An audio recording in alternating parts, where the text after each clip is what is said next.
Ladies and gentlemen, boys and girls, it's Diego with my beautiful wife, Karina from beautiful Venezuela. Happy Sunday. Happy Sunday. Get me get this camera figured out. There we go. How's that? Happy Sunday. It is March 17th, 2024, and it's about 75 degrees here, but it was rainy today here in the panhandle of Florida. So it was rainy, and we had a big thunderstorm pass over. And Karina was sitting in the back garden in her chair, and she's like, "Man, look, check out this rainstorm." It's like, "Wow, this is awesome. This is great." I said, "Wait till we get a hurricane. Tell me what you think then." But today was good. I wanted to say, just wanted to do a live stream for you guys. I know you had some questions that were pressing from the other live stream we did on Saturday.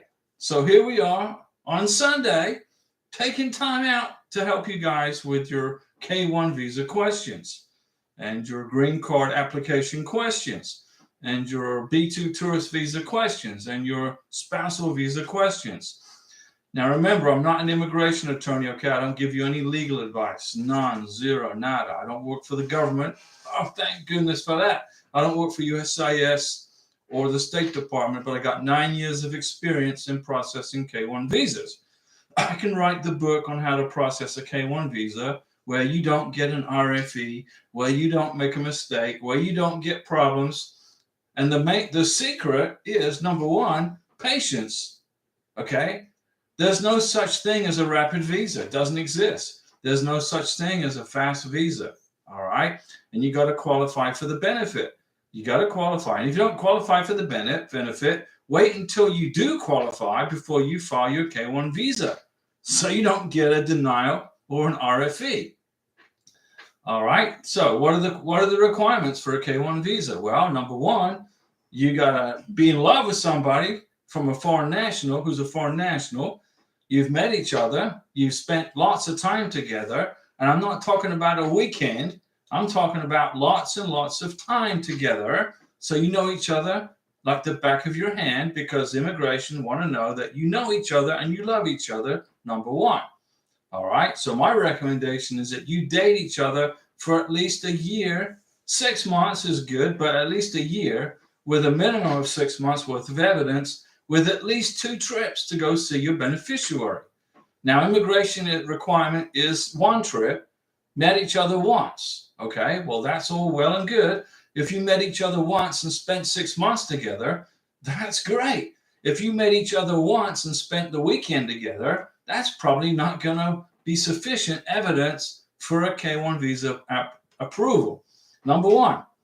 Now, Trailing Bojang just jumped on the live stream. Happy Sunday. Hello, Diego and Karina. Thanks for what you do.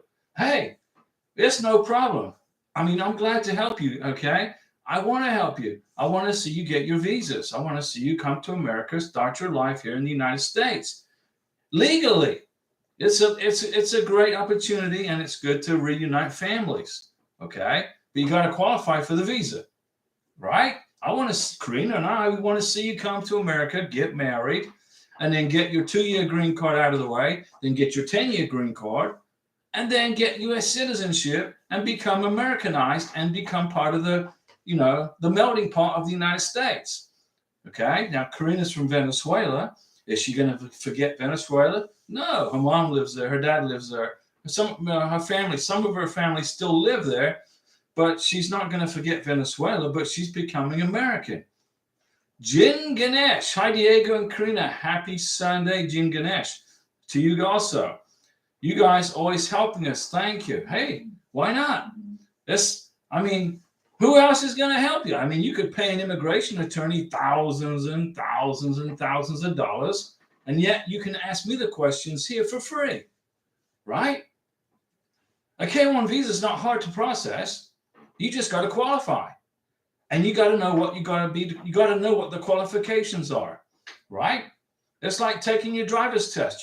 Anybody can drive a car, but not anybody can pass their test. You got to know how to pass the test. Hedrick Sodiero, Christ Fire. Great information. I wanted to ask if I did my wife's I-485 form. So doing my daughter, you got to have a separate I-485 for your daughter. What's the difference meaning where should I put my daughter's name? Well, let's take a look at the I-485, okay? So lo and behold, I happen to have a copy of one right here. This is it right here. Okay. On page 1, it asks information about you. Person applying for lawful permanent residence. This is page 1 of 20. Your daughter's name is going to go there. Her family name, her first name, her middle name. This is for your daughter on page 1. Your daughter's name is going to go there. Did she use any other names before, besides the name she has right now? Probably not. Okay. And then, that is how you start your P485. P485. That's a Navy manual. You start your USCIS form for I-485 for your daughter on page 1. You put her legal name on page 1. Okay. And then what's the sex? Female. Where was she born? Any additional information? Well, there's not going to be any. Then you come over to page 2. This is for your daughter. Headrax, listen to me. This is for your daughter. On page 2. Where was she born? What country? What's her country of citizenship? Does she have an alien registration number? Well, your daughter is a K2. You probably didn't get one on the NOA2 letter, so don't panic, okay? So you're probably going to leave that blank because she probably didn't get one. Do you have an online account number? What's her mailing address in the United States of America? So your daughter, Headrax, your stepdaughter, where does she live? Is she going to be in care of anybody? No. She's living with her dad, which is you. So you're going to put your address down on page 2. Does she have a social security number yet? Probably not. What's her recent immigration history? Well, you're going to put your daughter's passport number on page 2, part 18. And then you're going to put when does her passport expire? And when did she arrive in the United States? Where? What city? You're going to put that on 23A. What state? What was the date? Then you come over to page 3 and you keep going. That's how you fill it out for your daughter. Okay? Use her name. Have you got that? Headrax, do you understand that? And keep going through the form. Like I just said, it's not hard, okay? Don't overthink it. Don't give yourself a headache trying to figure this out. Sharon Denise Persikian, hola Diego and Karina. What's going on, Sharon? We're doing a Sunday We're doing a live stream for Sunday, guys. I mean, I was bored. Karina was bored. We know you guys were bored, so we just jumped on the live stream. Headrax, yes, thanks so much. So you got it, right? Here it is, the USCIS form, I-485. Here it is, right here. This is going to be where your daughter's name goes. Now, you're filling out the I-485 for your wife. I filled it, for Karina. Your wife's name on page 1 is going to go here. So you got 2 I-485s, one here and one here. This one is your wife's name. This one's your daughter's name. And then you fill out the form like you would and answer all the questions. It's easy, Headrax. Come on now, don't be overthinking this, okay? You can do this. I know you can do this. Let me see. Angel Tate, hi Diego and Karina. My fiance is now in the United States. Well, how about that? JFK was his port of entry. John F. Kennedy in Queens, New York. And we didn't have any issues. Well, that's good. Now it's time for marriage and adjustment of status. Okay, I don't have Mountain Dew today. I'm going to salute Angel Tate with a sip of milk. Now, milk I buy at Walmart. Well, Karina, we both shop at Walmart, the milk there. But in Colombia, I got used to Colombian milk. Okay, so I was 2.5 years in Colombia. I got used to Colombian milk. Then I had to get reused to drinking milk from Walmart again. But it's all good. Karina told me her taste buds, the food here is different. It's a little different. She likes American food, but it's got a different taste to it. Congratulations, Angel Tate. High five. Headrax, are you good? Are you good with what I just explained to you? You said yes, thanks, but don't be just saying yes, thanks because you said yes, thanks. Do you understand what I said on the form? How to do it? Traylene Bojang. If my husband's spousal visa is not approved until after we are married. What? Hold on a second now. 2 years, will he get a 10-year or just a 2-year? He gets, okay. 1 second. Sharon Denise Persekian, look at that super chat. Now I'm going to give you a Mountain Dew salute with a sip of milk. We appreciate the super chat, Sharon, very much. Thank you. Now let me get back to the question here for Trey Ling. Sharon, thank you. You really support a great supporter of this channel. We appreciate that. Trey Ling, if my husband's spousal visa is not approved until after we are married, 2 years, will he get a 10-year visa or a 2-year? If you have been married 2 years or less, he gets a 2-year green card. If you've been married 2 years or more, he gets a 10-year green card. That's how it works. Okay? CR1, IR1, spousal visa. If you've been married less than 2 years, 2 years or less, you get a 2-year green card. So, the question is, if the spousal visa is not approved until after we are married 2 years. Well, if you filed for the spousal visa before you were married longer than 2 years, you get a 2-year green card. Immigration start the clock from when you applied for the documents, okay? So if you've been married for 6 months and it takes, let's suppose you were married for a year and it takes a year to get your spousal visa, then you've been married for 2 years. You're going to get the 2-year green card because you were married because of the time from when you were married from the date of when you filed the paperwork. Okay? Hang in there. Hang in there, okay, Angel? Whether it's a 2-year or a 10-year, either way, it's a green card and he gets to live in America with you. Sharon, happy St. Patrick's Day. There you go. Well, happy St. Patrick's Day to Sharon and everybody. Today's St. Patrick's Day.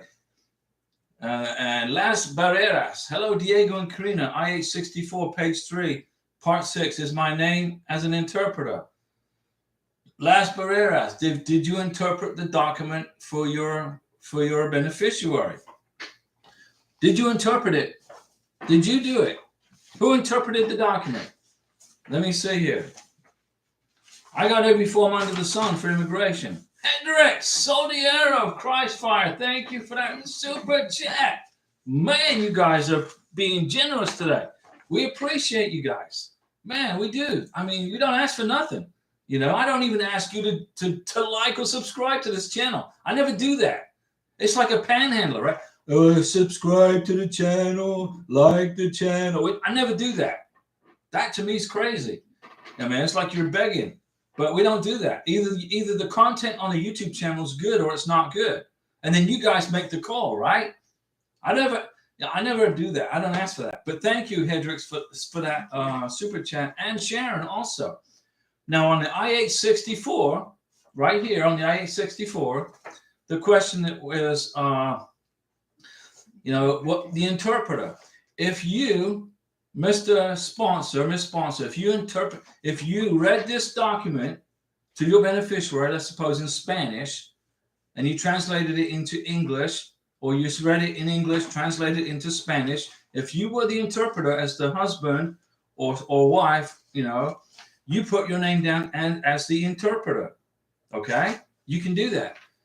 Now, I speak, read, and understand Spanish, but I got an interpreter who wasn't me to interpret the documents for Karina, so there was no conflict of interest, okay? Now, Karina doesn't speak English or read English, but she's learning pretty quick.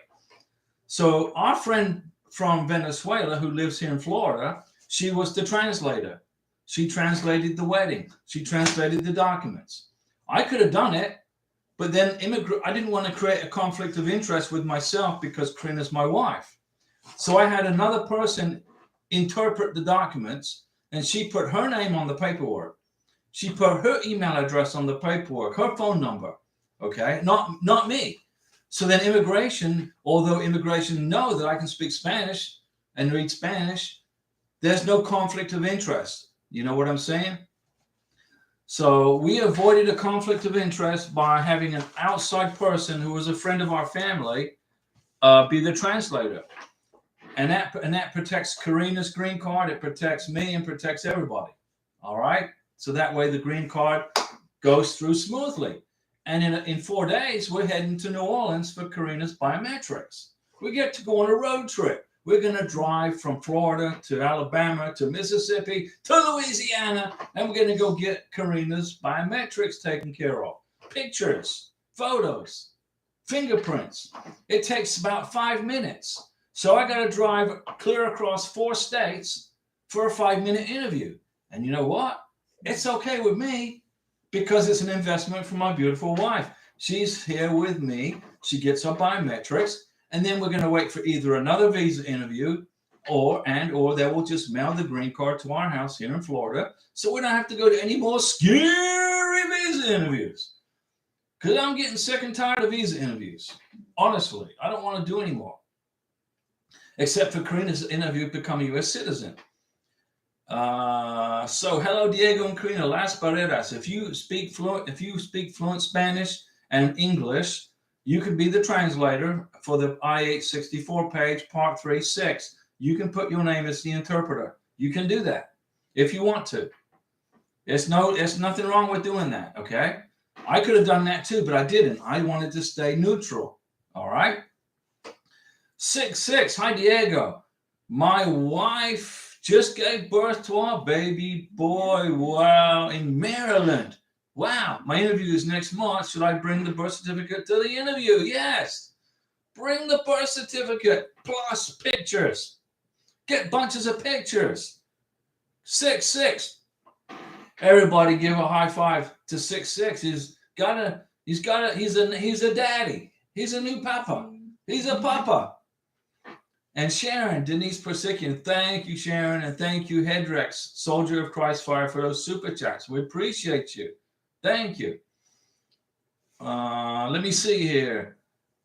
So yes, Hedrex, you understand. Okay, great. How about the I-797, the I-864, the I-135? The same process for your daughter. Absolutely the same process. On the I-864, that is the that's going to be the affidavit of support. So your I-864 is affidavit of support, right? That's right here. Let me see here. Affidavit of support. Let me make sure. That's it right here. This form right here, you're going to fill out the basis for filing this application, okay? You're going to say your name. You are the sponsor. It's you. This is you. This form is all about you, Hedrex. You are the sponsor.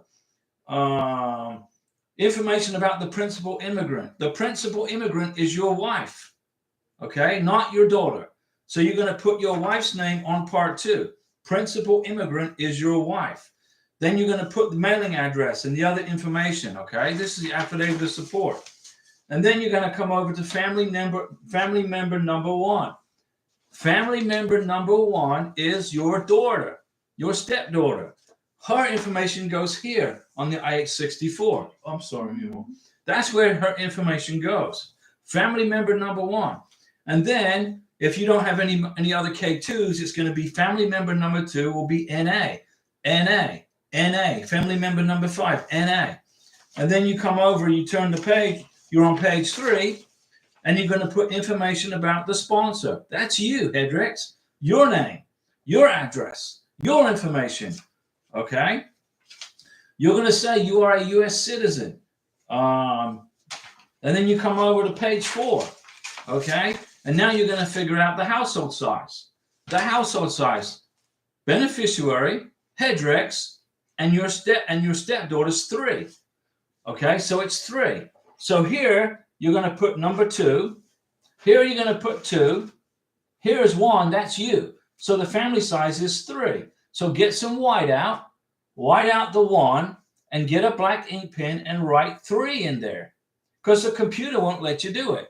The computer, there's a problem with the computer database. I don't know what it is. Okay, don't worry about it. Family size for part 3 is 2. That's 2. Here is 1. That's automatic. That's you. 2 plus 1 is 3. Get some white out. White this part out. Change it to 3. That's for a family size of 3. That's how you do it. And then keep answering the questions. Diego, the live what? Cut out. It cut out. What do you mean it cut out? Can you hear me, ladies and gentlemen, boys and girls? Can you hear me? Or has YouTube or has the internet slowed down because it's Sunday? Okay, everybody can hear me. All right, Headrex on I-864, affidavit of support. If you have your beneficiary and a K2, that's going to be 2 people plus you is 3. Your total family size is going to be 3. And then you keep filling out the form right here. You wide this, you leave the 1 like there's a 1 right there. You see that 1 right there. Here's going to be 2. 2 plus 1 is 3. But down here, the form has a number 1 in there. Well, it's not correct. So you get some white out, white it out, and handwrite with a black ink pen 3 in there, and then you keep going. Then you keep going with the form, and you fill it out. Now it says on page 13.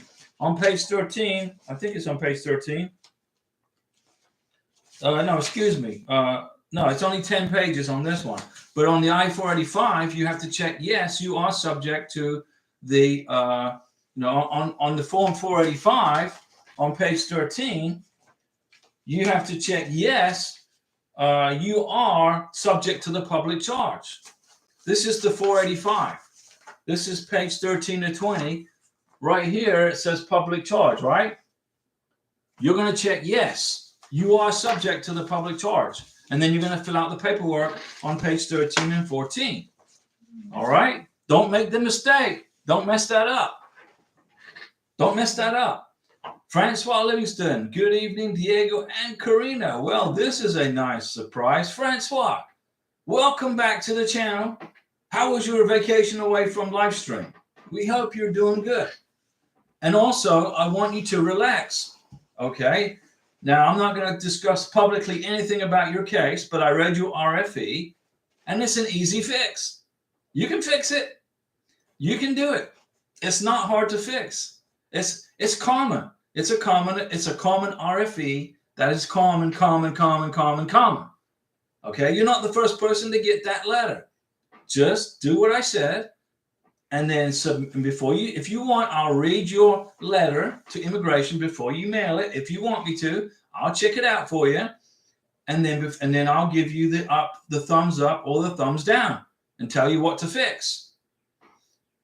Francois, it was horrible, but better today after your help. Okay, don't let immigration scare you. Francois, did they send you a letter saying your K1 visa's been denied? No, they didn't. They sent an RFE because you forgot something. And it's an easy forget because you didn't know. You didn't know. You don't know how this process works. I do. If you do what I said, like I explained it, you will get your NOA2 letter. You just slowed your case down a little bit. That's all. Let me see here. Trailing Bajang, yes. Headrex, I see it. I see you now. We're back. We're back online. And Francois is online. And thank you from Headrex. David B. Hi, Diego. My fiance will arrive middle of April from Mexico. I love Mexico. I've been to Mexico, 3 or 4 times. I was just wondering, what are the steps to focus on after she arrives and we get married? What do you mean, what are the steps to focus on? You got to put your green card package together. You got to put together a fantastic green card package so you get your green card first time without going through an RFE or going through another scary visa interview. Soon as she gets here, get married, get her social security number, and then apply for the green card. Get the green card process going. Make sure you get it all done within 90 days if you can do it. Karina and I, we landed in Miami, Florida from Bogota, Colombia, January 3rd, 2024. We got married on January 14th, 2024. And Karina submitted it. She got her green card package in the mail February 29th. And now we're going for biometrics next week. In a few days in New Orleans. Karina's never been to New Orleans before. She's going to get an enjoyable road trip. Francois, look at you with the super chat. Thank you, Francois. Francois, Headrex, Sharon, all of you. You guys are great. You're helping me feel now I got gas money to get back to Florida from New Orleans. You're helping me with gas money to return back to Florida after our road trip next week. And if you want, I'll make some video in New Orleans for you guys and make a video from New Orleans. How about that? Maybe I'll bring the laptop, see if I can do a live stream from New Orleans. See if the hotel will let me. I don't know. So David, what are you going to do? David B, what are you going to do? What are you going to do when she arrives? You're going to get married. You're going to get her a social security number. You're going to start getting her name on all your bills, like the water bill, the gas bill, the trash bill. Put her name on the lease to your house or the deed to your house or the apartment or whatever. You got to prove that you that you guys live together. Put her name on all of your utility bills, so everything. Francois, another super chat. What are you doing? Thank you, Francois. But I tell you that you're really helping us with gas money. And Francois, listen, you're having a hard time over this RFE. It's really not a really difficult thing to fix. It's easy to fix it. It's easy to fix. But you got to write a strong letter explaining what happened and get all your evidence back together again like you had it. And you're good. You're fine. Francois Livingston, I did 2 super chats for some reason. YouTube won't let me do more than $9.99 at a time. I don't know what's up with that. But don't feel like you got to send a super chat. But I did save you today probably about $900 in immigration attorney fees at a minimum. But I appreciate that. We appreciate the super chats, Francois. You're good. Okay, you're good. Relax. Let's get you your NOA2 letter. Okay, that's number 1. You're gonna get it if you listen to me. All right. I do appreciate your help and being there. We're here for you, Francois. We're not gonna leave you on the roadside. Karina and I are gonna help you get through this. You're gonna get through it. Don't let immigration mess up your mind. Okay, don't let them do it. You're going to get your K1 visa approved, but you got to write a strong letter that I mentioned. If you want, I'll check it before you send it. You don't have to send it to me, but if you want me to. But what you wrote to me is what immigration's looking for, the explanation. They need an explanation. That's all they're looking for. And you're good to go. High five. Okay, send it to me. I'll look at it. Make it over a page, okay? Make it nice and strong. Let me see. Francois says, you're not the only one, but I appreciate your help. No, we're here for everybody and for you, Francois. Nong Vang, NV Homes, Nong Vang. So are you a realtor, Nong Vang? Do you sell homes, real estate? Is that what you do? Hello, Diego. Been a while since I've been watching your channel. It's not my channel, guys. It's your channel. It's not our channel. This is your YouTube channel for you. I already know how to do a K1 visa. I already know how to do a green card application. But there's lots of people who don't know how. So this is your place to be to learn how to do it. So I don't say this is my YouTube channel. This is your YouTube channel, so you can get answers, and you guys are more than happy and more than welcome to interact with each other and exchange information between each other to help you get through this scary process. Francois, you did 2 super chats. Well, we appreciate it, Francois. I'm sorry YouTube's doing whatever they're doing. I don't control that, okay? NV Homes, yes. So you're part-time. Okay. But at the moment, NAR just shook up the residential real estate market. Yeah, they did. They're trying to mess with your commission and your percentages on your commission, right?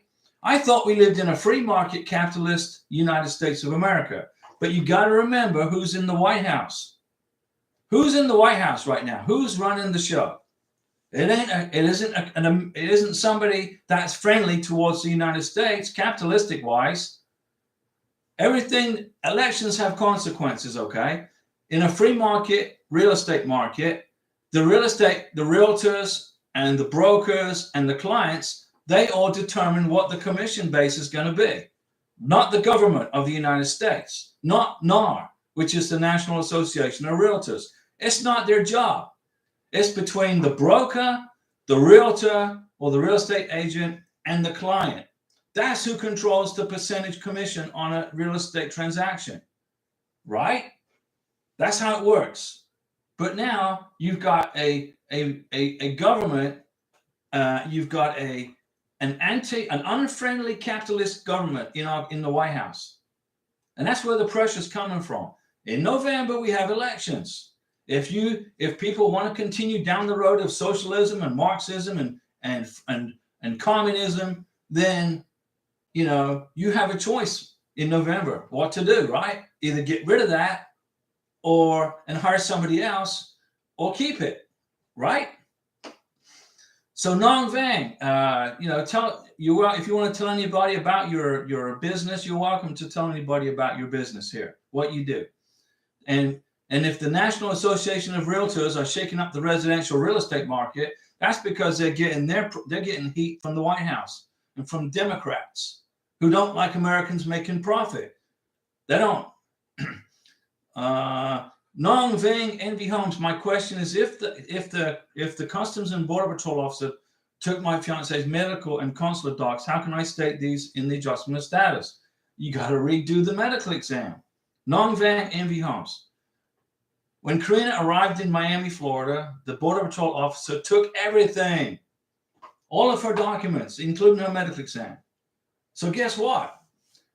I called a civil surgeon in Pensacola who was authorized by the State Department to do medical exams for green cards. He said, it's going to cost you $175. I said, sign me up. He checked her medical. He gave her a physical. He checked her vaccination documents. Karina, they checked her out. He signed a new 693. He signed off on her vaccination documents, put it in a sealed envelope, gave it back to me. And I included that in Karina's green card application. It only took 5 days for immigration, for USCIS in Chicago, to knock it all out and send it and get Karina a biometrics exam scheduled. It was that quick because I put together a green card package that was so strong. It was so strong. I don't even think Karina's going to even need another visa interview. Honestly, I think they're just going to mail the green card to our house. And Nong Vang Envy Homes. Now, I'm not a realtor. I'm a real estate agent. Okay, I disassociated myself with the National Association of Realtors. I disassociated myself from those people. I no longer pay realtor fees. I'm a real estate agent. I won't pay to play with a little group, a little collection of people, because they're going to give me access to an MLS. I told them to pack sand. So there you have it. So Nong Vang Envy Homes. My opinion, what I recommend you do is redo the medical exam and get it in a sealed envelope by a civil surgeon in your city or town where you live, and put it in the green card application. So then immigration's not going to send you an RFE looking for your green card. It's looking for your medical exam or your vaccinations. Just redo it.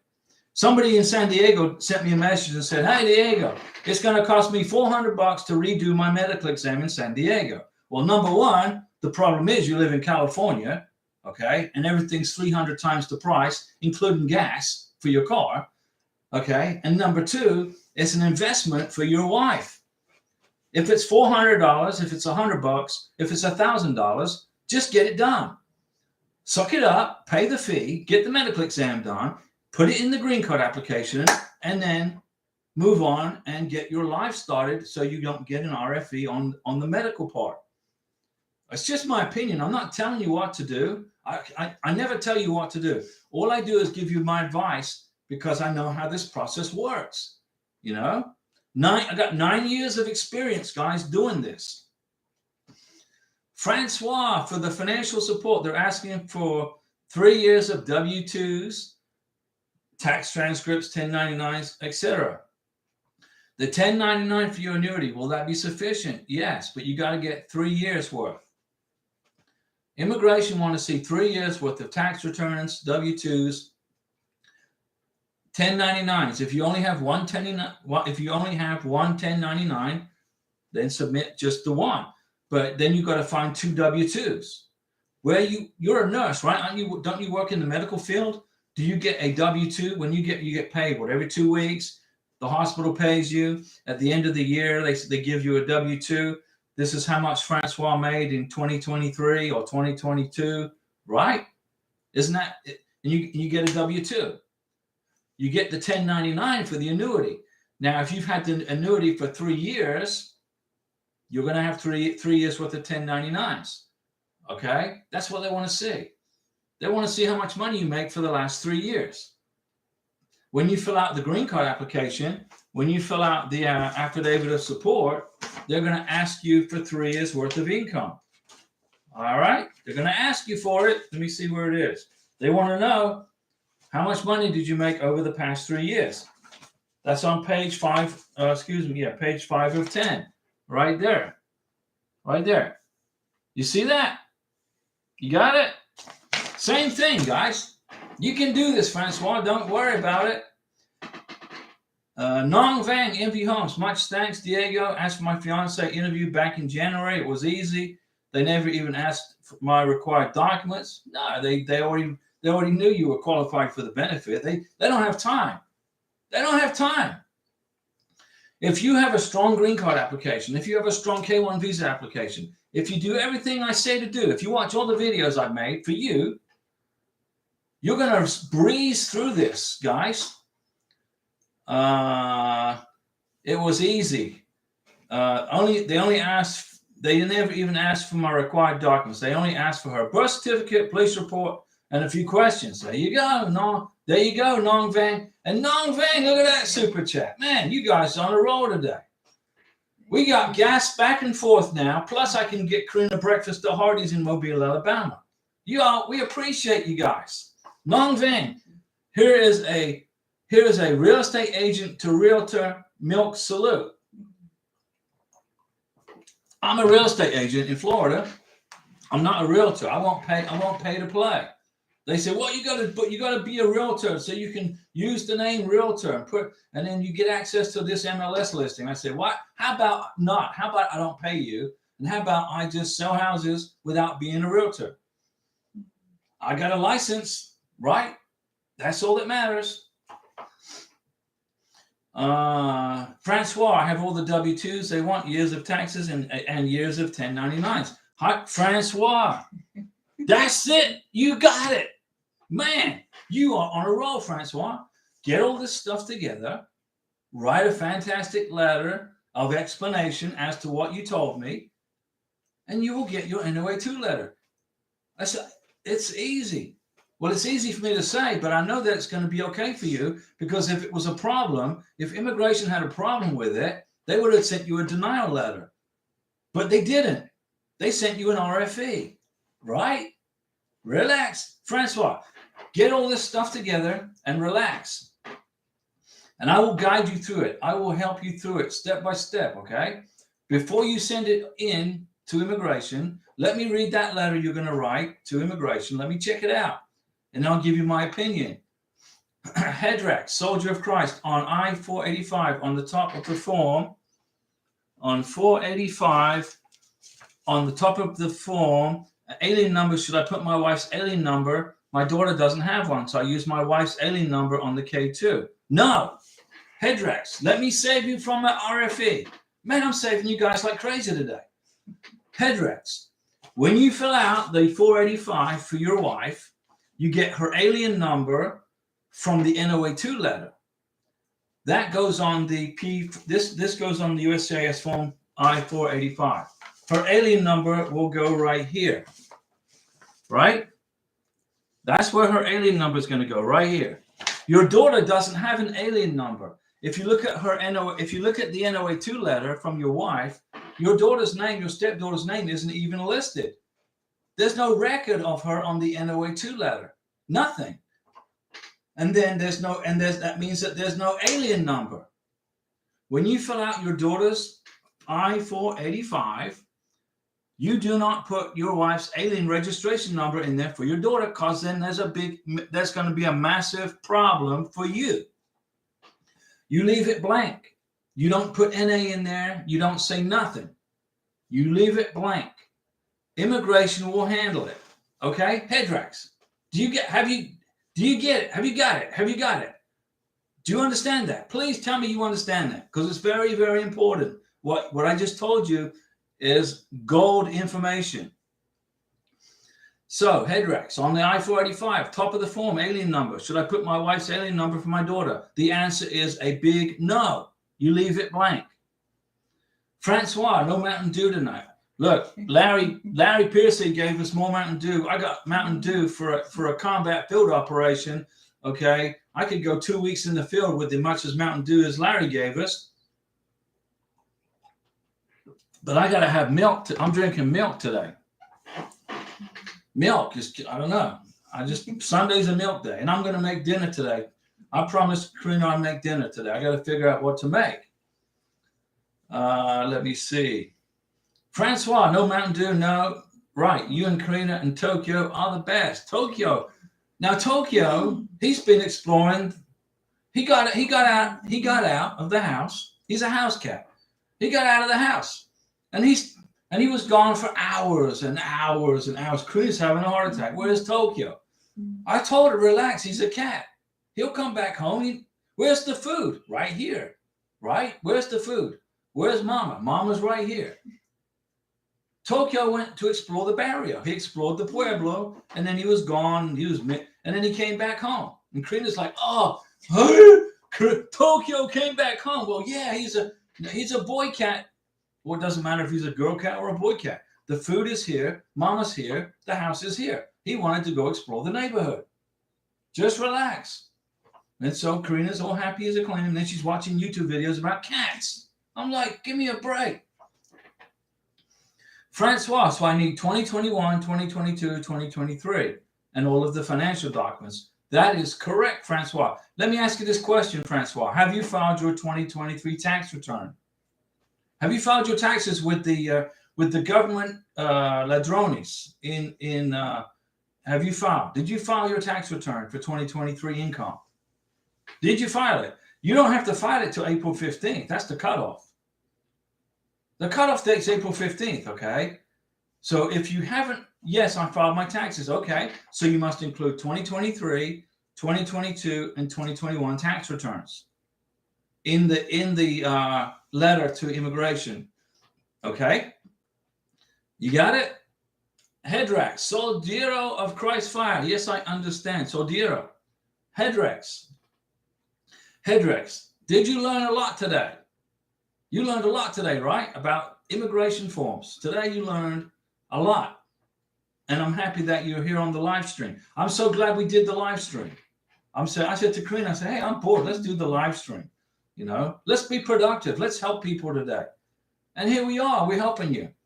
And, you know, I'm so glad that I did it, because we've answered a bunch of questions that people had in their minds. They didn't know what to do. Right? And I got all the forms here. So, you know, if you need to know the address, where do you mail your green card? If you want to know, let me see here. Francois Livingston, haven't filed my taxes. Have you filed your 2023 taxes, Francois? Did you fill out a 1040 and file your taxes with the government thieves for your income taxes? Did you file it for 2023? Okay, so you're going to include your tax return for 2022. Excuse me. If you haven't filed your 2023 taxes, you're going to include your tax return for 2022, 2021, and 2020. That's what you're going to put in the package to immigration. You got it? Now, if you don't know where to mail your green card application, once you've got your green card package put together, if you want to know where to mail it, ask me right here on the live stream. I'll tell you where to mail it. I know the addresses. I know where to send it. Like if you live in Alabama, you got to send your green card application to Phoenix, Arizona. But if you live next door in Florida, you got to send it to Chicago, Illinois. Go figure that one out, right? Francois, do you understand what I just said? Francois, can I include my 2023 taxes too? How can you include your 2023 tax return when you haven't filed your 2023 taxes? So the answer is no. Let me see here. Let me keep going. Headrex, on the I-485 for my daughter, information about the parents, biological father of the daughter or my information. The biological father.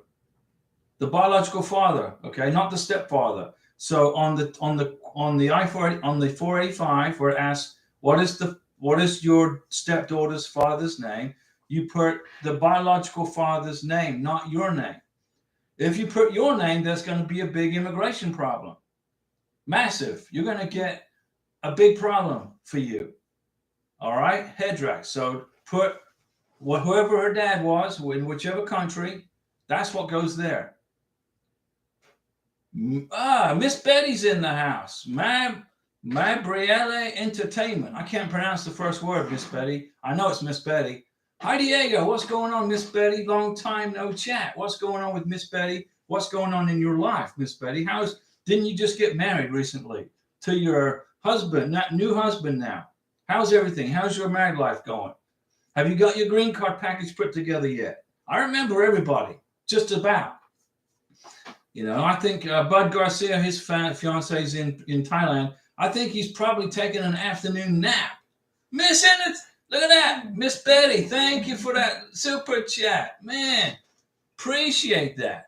Look at you. Miss Betty. We got gas covered from Pensacola to New Orleans and back again. Well, I don't live in Pensacola. Thank you, Miss Betty, for that super chat.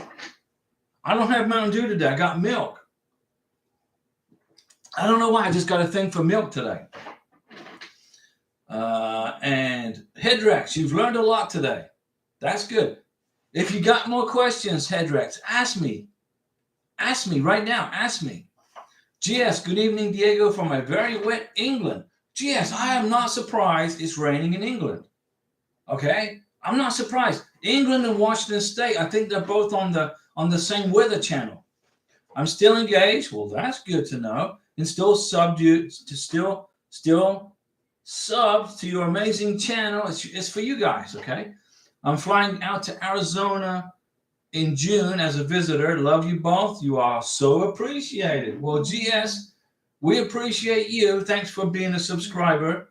You know, you don't have to subscribe to the channel, but you know, you can't ask questions unless you subscribe. I had to do something, right? Miss Betty, I am tired of him. Miss Betty, what do you mean you're tired of your husband? Come on now. Come on, don't be saying that. Francois, Diego, I would include 2020, 2021, 2022. But can I include my W-2s for 2023 because I have them? Here's what you do. You write a little note.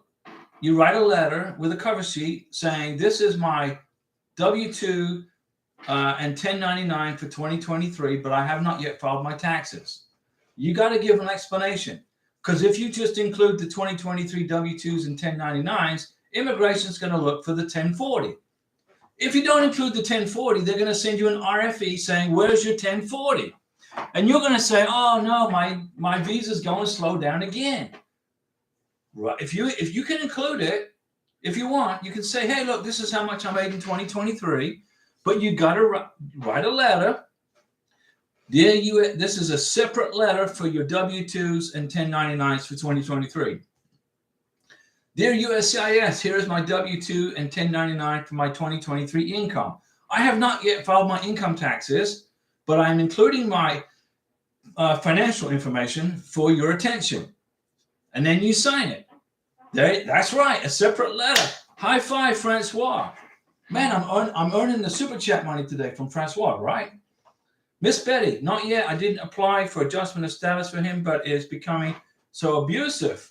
Physically and mentally, I don't know what to do. Well, Miss Betty, number one, if he's abusing you physically, okay, then you probably don't want to file for his green card, right? You don't want to do that. And if he's mentally abusing you, you probably want to do something like get a divorce, and put him on a plane back to whatever country he came from. Because in America, we don't want people like that in our country. It's bad enough we got all these illegal immigrants coming in here without a medical exam, without a police check, without a border patrol investigation, without an immigration interview. Our country is filled with people we don't even know where they came from. Why is that? Ask me, and now here's Miss Betty. She did it the right way, the legal way. She paid the visa fees. She did all this, all the leg work, and now the guy is abusing her and is mentally and physically. What do? Divorce the guy and don't apply for the green card. Because all the while he's in the United States of America, you are responsible for him, even if you are married or not. Let's suppose he takes off and goes to get, he can't get a job because he doesn't have a green card. He can't get any he doesn't have a social security number. Let's suppose he works under the table on construction or whatever. I don't know. Whatever jobs people do when they're in the country illegally. And then he goes and applies for welfare or SSI, or he gets hurt and he gets a medical bill. Guess who gets the medical bill if he gets hurt? You. Because you're responsible for him. Divorce the guy, put him on a plane and send him home. That's the only answer to the solution. That's the only answer I can give you on somebody that does that. Don't apply for his green card. Don't adjust status. If you got married, you got to divorce him. If he's doing that to you, go to the courthouse, get the papers, and divorce him. Renes, any man who beats you doesn't love you. Renes, you're right. You're absolutely right. You are 150% correct, Renes, on that post. You're right. Now, Gabrielle, you got to get untied from him legally. Go down to the courthouse. Ask for divorce papers. Pay for the divorce. It's what, $400? You don't need a divorce attorney. You don't need a family law attorney. Filing divorce papers is easy. All right, it's not hard to do it. File for divorce. Don't tell him that you're doing that. Otherwise, he's going to disappear into the sunset somewhere in America, and you're going to be stuck with the bill one day in the future. Anyway. We appreciate, Miss Betty, we appreciate your super chat. We do so much. Everybody. Denise, everybody. Sharon, Denise Pasikian, Francois Livingston. I don't know what's up with YouTube not letting you submit a super chat in the amount you want. I don't know. But I hear Tokyo. Do you want to let Tokyo in? We're gonna bring Tokyo into the live stream. So he disappeared for like a whole day. But what did he do? He's exploring the barrio. He was exploring his neighborhood. Now our cat's from Colombia, and he couldn't go in the street. We wouldn't let him in the street in Colombia, in Bogota. No way. There's no way. But here in Florida, he can go and explore in the woods. He can climb trees. He can chase squirrels. Miss Betty, if I divorce him, am I still responsible for him? Yes. But when he gets on a plane and he goes back home, the answer is no. If you are married to a foreign national and you get divorced, Mr. Sponsor, Miss Sponsor, okay, things happen. But if that person stays in America with a green card, 2-year or 10-year, you are responsible for that person's medical, food, clothing, up to 125% of the minimum income requirements defined by the federal government. So, Miss Betty, he needs to leave America, a divorcee, and you need to divorce him. Okay? Got to get rid of him. Technically, you are still responsible for him. If you divorce him and he still lives in America, you let him, okay, we're divorced, go have a nice life, cheerio, whatever. You are still responsible for him financially for 10 years. And he can't get a green card if you don't apply for his green card. So he can go apply for welfare. Guess who gets the bill? Welfare pays him. You get the bill. Do you understand what I'm saying? It's not legal advice. It's just that I know this. I know this information. I'm not an attorney. I'm not an immigration attorney, but I know the answers to these questions.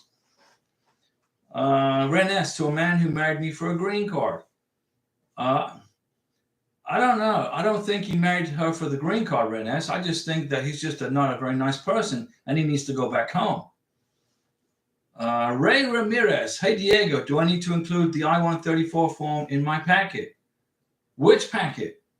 Your K-1 visa packet?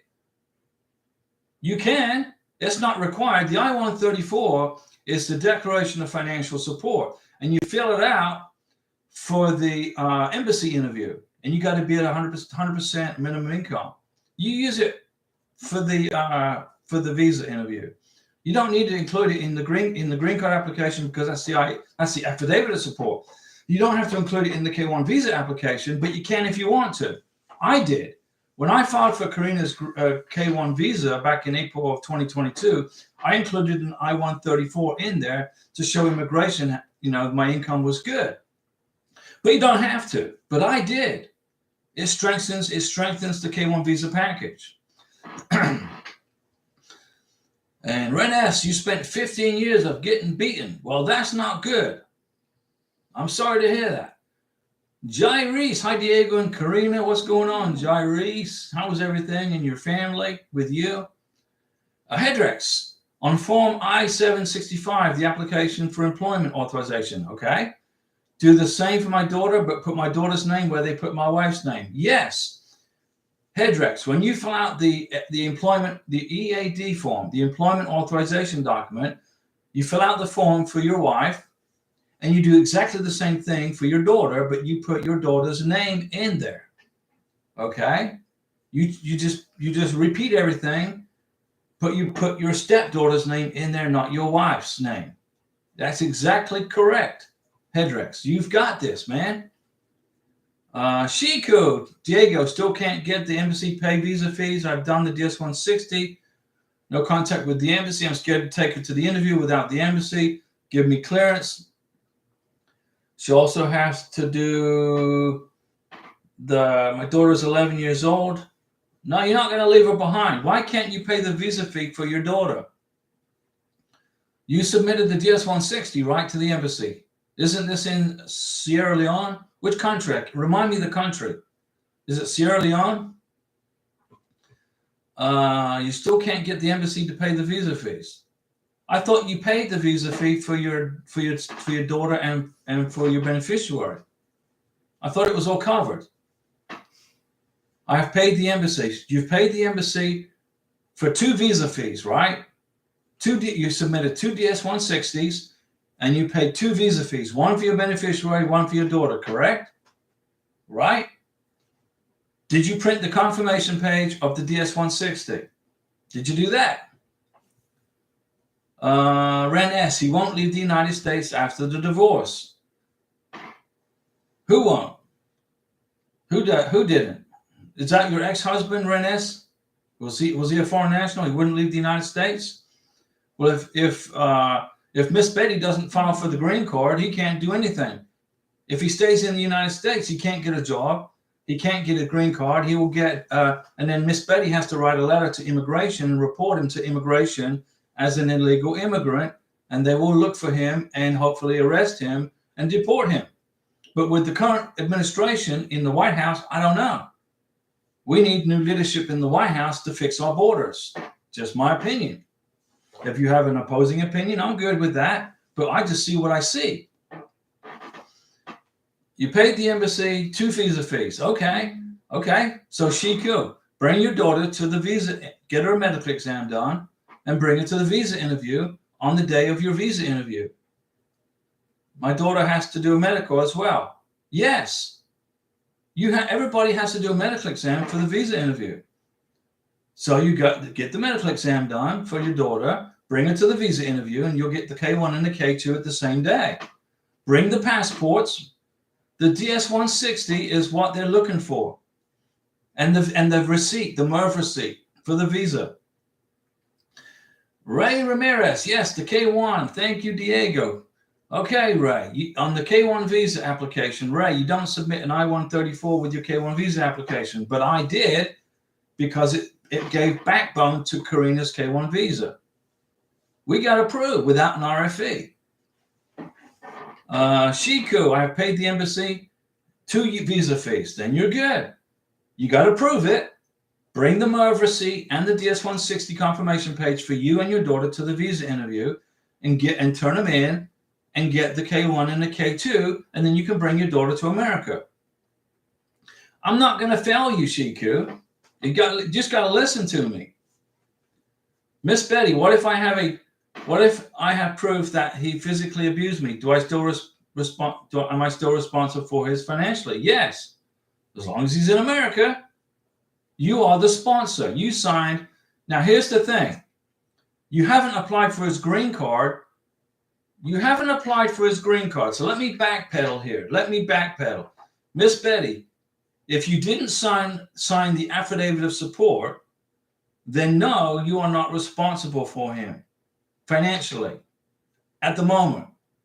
You become financially responsible for him when you sign the affidavit of support. That's when you become financially responsible for him for 10 years or until he becomes a citizen.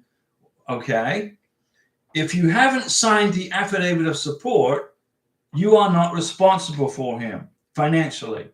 So all you got to do is get a divorce and pack him on a plane home or wish him well and tell him to beat feet and go somewhere else. And then you contact ICE and you report him as an illegal immigrant. Then you are not responsible for him anymore. Immigration is responsible for finding him and deporting him. So I just earned my super chat money from Miss Betty, right? Don't sign the I-864. This form right here is the affidavit of support. Do not submit it or sign it. Get a divorce and get him out of the United States. No, you are not responsible for him. You are responsible for him if you sign this form. Then you have a 10-year contract with the U.S. government. Shiku, my daughter has to do a medical exam as well. Yes. Red S, call the cops and get him deported. No, get a divorce first. She must be legally free from him. Miss Betty might find somebody else that she wants to marry in the future from another country. And if she's still married to this person, she can't do that. She needs to go to the courthouse, file for divorce, get the divorce done. It should be quick because it's an immigration divorce. Get it done. And then call the police and do whatever she has to do. But you got to get the divorce in process. Okay?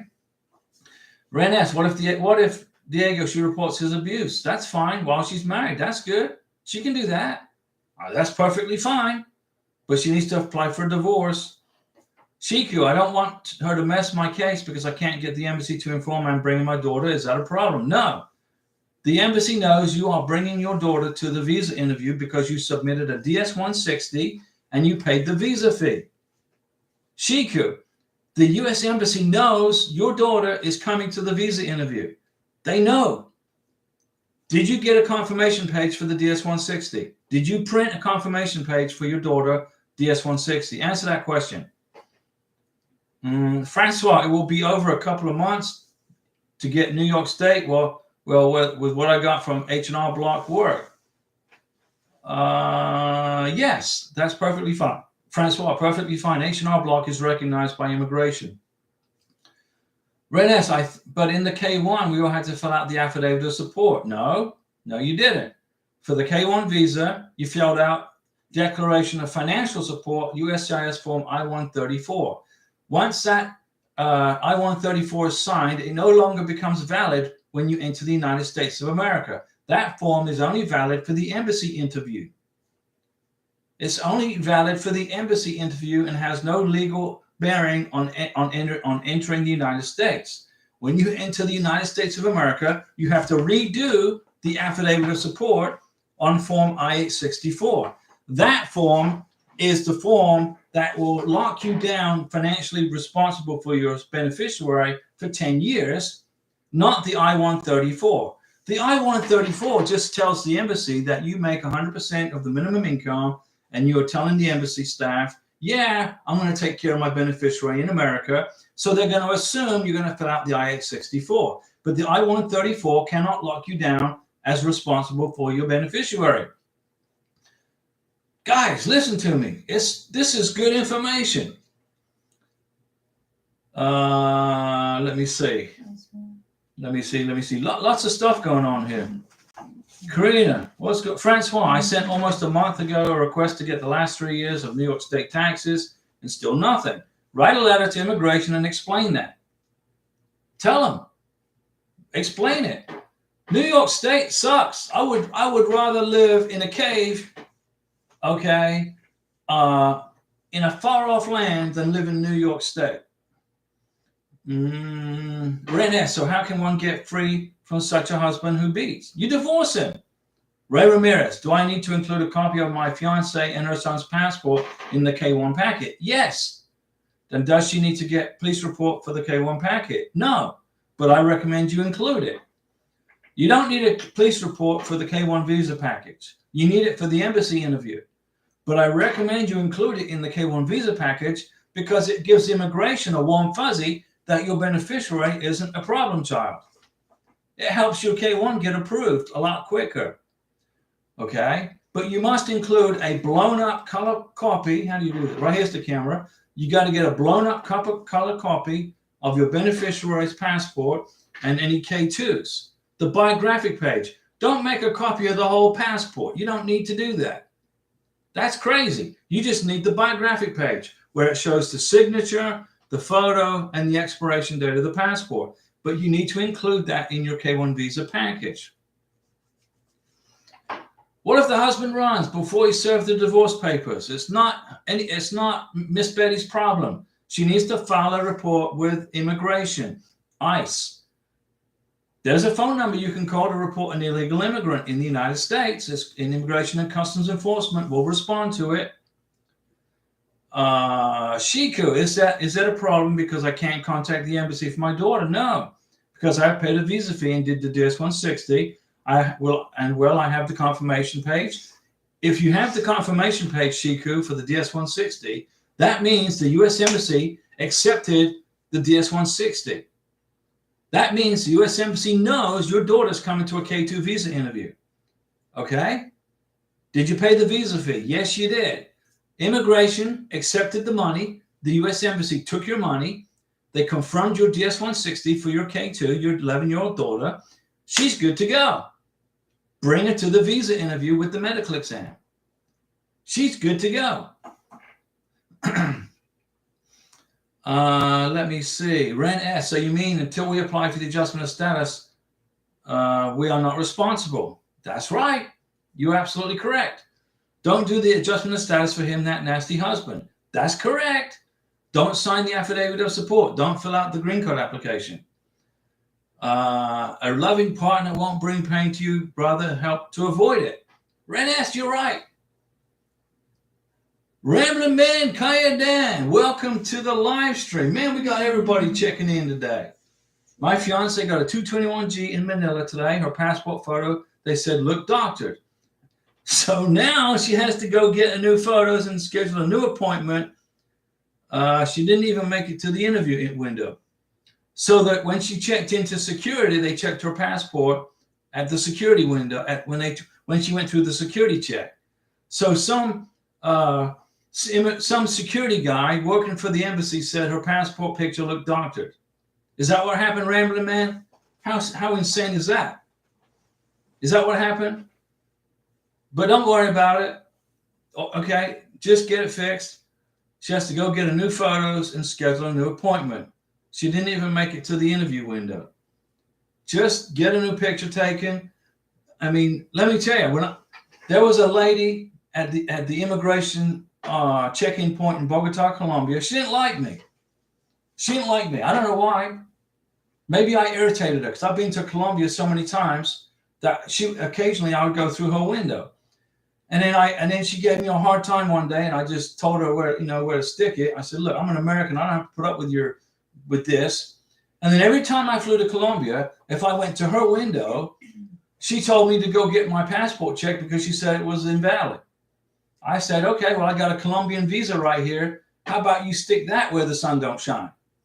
And even that didn't deter her. So then I went to another room, and the guy would look at my passport, and he'd look at her and say, why is this guy here? His passport's perfectly fine. He has a visa to live in Colombia for a year. What are you doing? Why are you taking up this guy's time? And then she'd leave and like, okay. Immigration, some people really are horrible people. They really are. They use their power and their authority to the negative.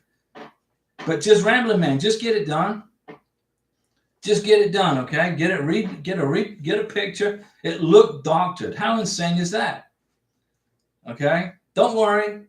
She will get her K1 visa. It's just going to slow the process down. Okay, guys, I've been talking for an hour and 10 minutes. Karina wants to eat. Tina's angry. She's a little bit hungry. I don't know. The sun's going down. It's 6:59. It's almost 7 o'clock. But the good news is I'll be back tomorrow with beautiful Karina from Venezuela, my beautiful wife, and we will continue the chat tomorrow at 6 p.m. Central Time. Is it tomorrow, Monday? Okay. See you. Thanks, guys, for the super chats. Rambler Man, relax. You got this. Shiku, relax. Your she's on the list for the visa interview. When the embassy accepted the DS-160 confirmation page, they know now your daughter's going to the visa interview. They took the money. They confirmed the interview with the DS-160. See you guys tomorrow. Good night, Francois.